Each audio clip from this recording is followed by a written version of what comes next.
The origins of this story come from an original tale told by Ted Corrick to his children that he had at the time about a mythical man named Mr. Goblin to distribute the small number of sweets during rationing. Rationing started in January 1940 and lasted until 1958. Mr. Ted Corrick went on to have two further children who were also familiar with Mr. Goblin and his antics, but by this time he was slightly more generous with his sweets. Mr. Goblin lives underneath an oak tree at Howkeld near Catbells in Cumbria.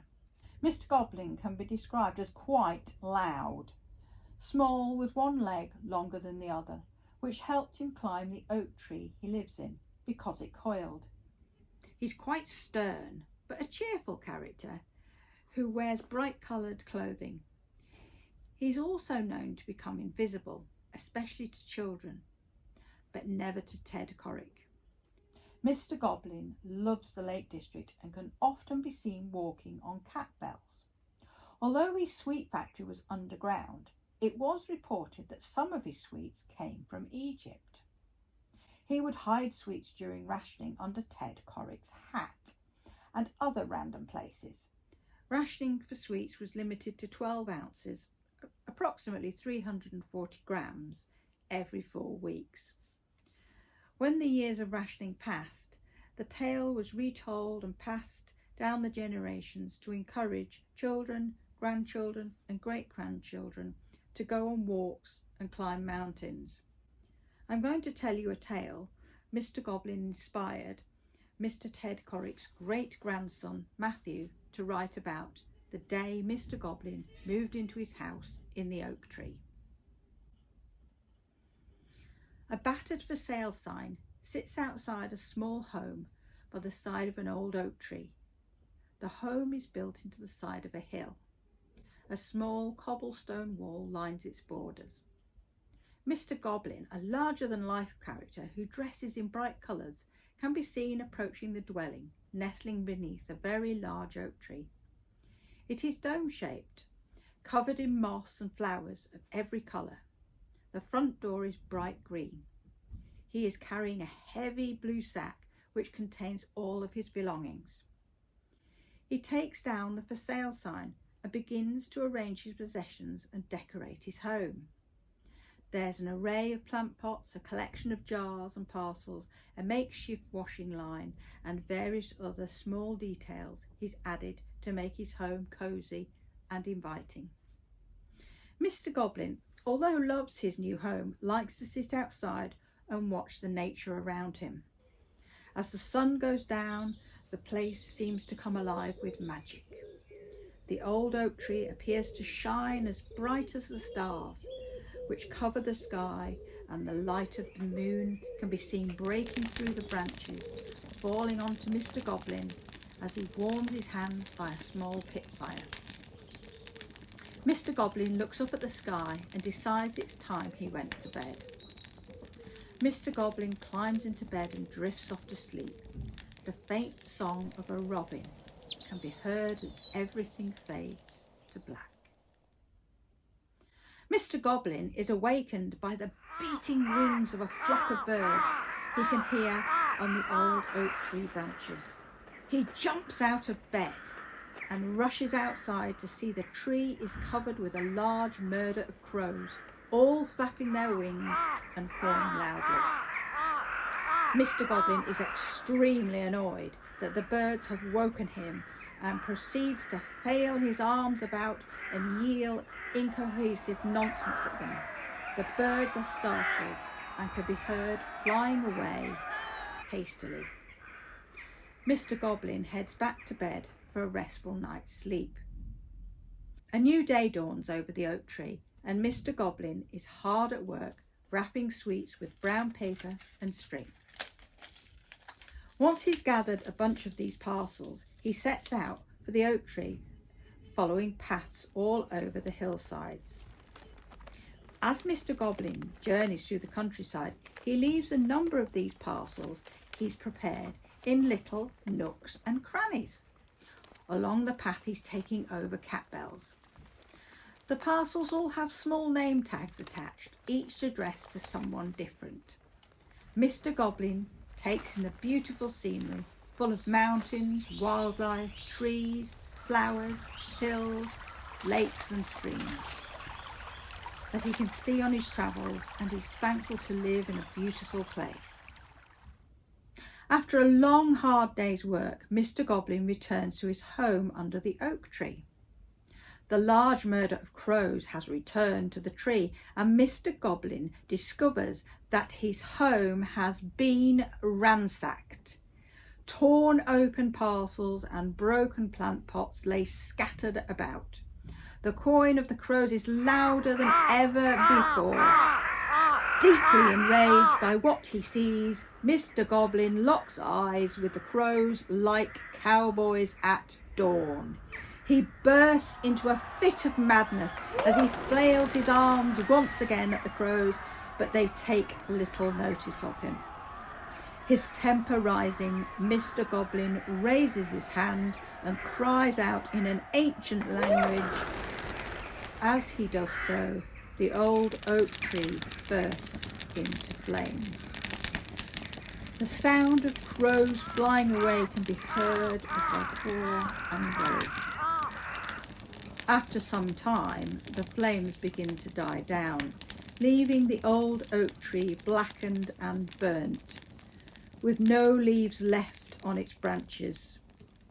Mr. Goblin has just finished hammering a sign into the ground which says, "No birds." A scarecrow stands beside it.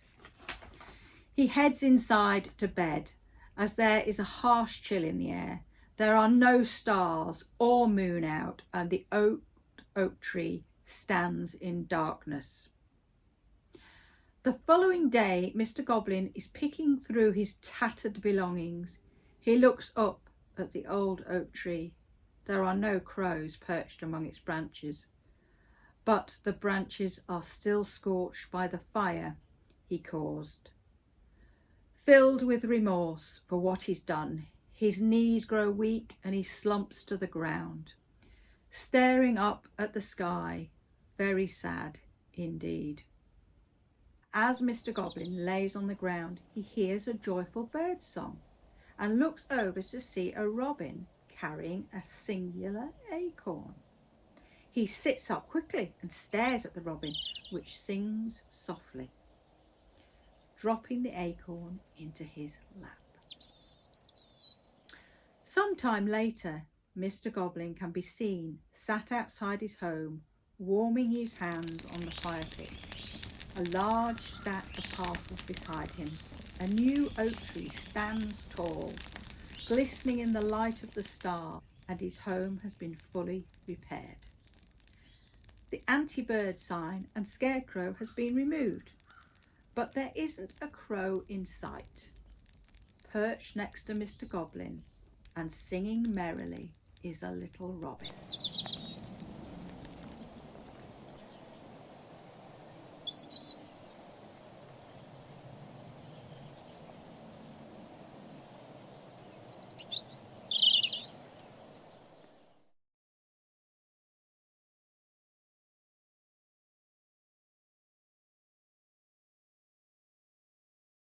What is your earliest memory of Mr. Goblin?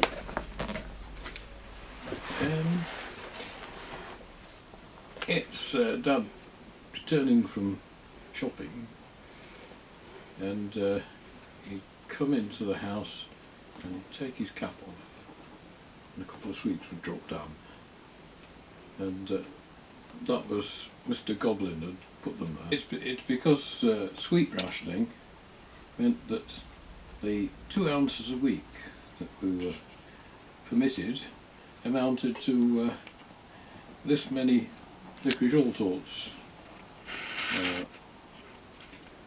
which is not a lot between 2 young children. So it was a method of dishing them out slowly, which divided by 2 is 4 and 1 over. So it was necessary to find a way of them not all disappearing in 5 minutes after he got home. So was there some link with, when I asked about the military, to do with the underground store and where sweets were rationed from, where they were collected from? Well, no, you bought the sweets in the normal way from a shop. Mm-hmm. But of course you had a ration book with coupons, Mm-hmm. so you could only get, you could buy as many sweets as you got coupons for. But the rationing was pretty tight. So did you have coupons per child, or was it per family? How it was?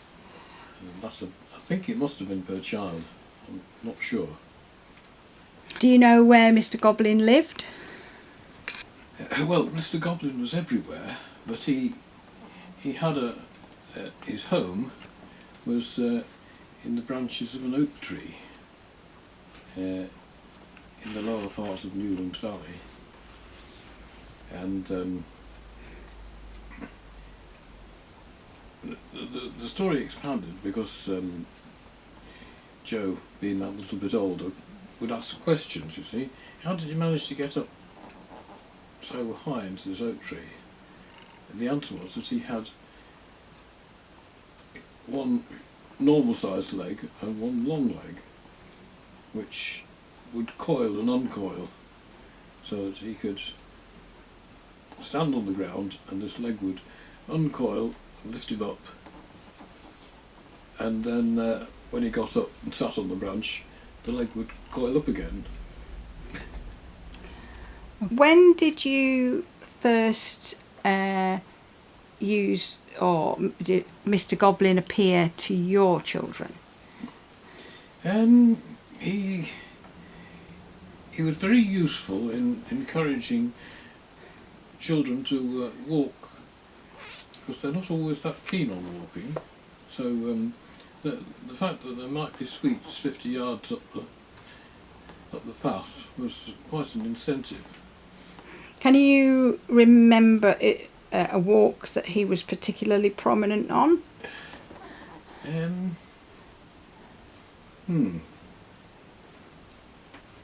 Well, there were so many, I can't think of one in particular. And what sort of sweets did Mr. Goblin bring Well, with your own children? Because obviously there was no rationing then. no, they tended to be wrapped sweets, because if you were using them outside, it was not very good putting them on dirty ground. And can you remember when you first used Mr. Goblin with your grandchildren? I think that probably walking up to High Dam from Auntie Joe's. How has Mr. Goblin changed from when you were a child to your children and your grandchildren? Has he changed in any way? Mr. Goblin hasn't changed. He's you know, always the same, but he's perhaps slightly more generous. Do you think Mr. Goblin is good or bad? I think Mr. Goblin was good because it did limit the intake of sweets. Do you know how Mr. Goblin has manifested himself through your sister and her children and other family members?